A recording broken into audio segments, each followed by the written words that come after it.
कोण आहे, हे पैसे नेमकं कोण देतंय याचं उत्तर काँग्रेसने द्यावं। माझा दुसरा प्रश्न आहे, जवळपास 3000 लोकांना तुम्ही पैसे देतायत, या हिशोबानं 3000 लोकांना प्रत्येकी 30 ते 35,000 या हिशोबानं 9 ते 10 कोटी रुपयाची उधळपट्टी केली जाणार आहे। हा पैसा नेमका कुठून आला याचा हिशोब काँग्रेसनं आणि राहुल गांधी यांनी दिला पाहिजे। माझा तिसरा प्रश्न आहे, या पैशामागे फॉरेन फंडिंगचा थेट संबंध आहे का? हे एका कार्यक्रमासाठी 9 ते 10 कोटी रुपये खर्च करतायत, या मागे फॉरेन फंडिंग आहे का? हा माझा तिसरा प्रश्न आहे।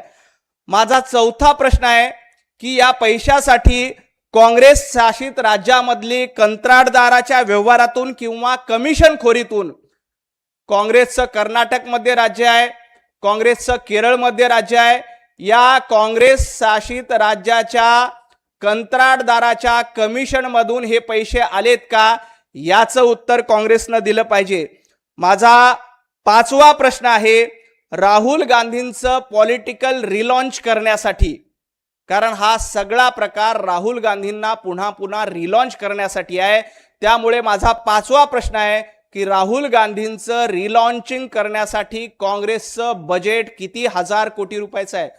कारण एका कार्यक्रमाला जर का फक्त इन्फ्लुएन्सला बोलवण्यासाठी 10-10 कोटी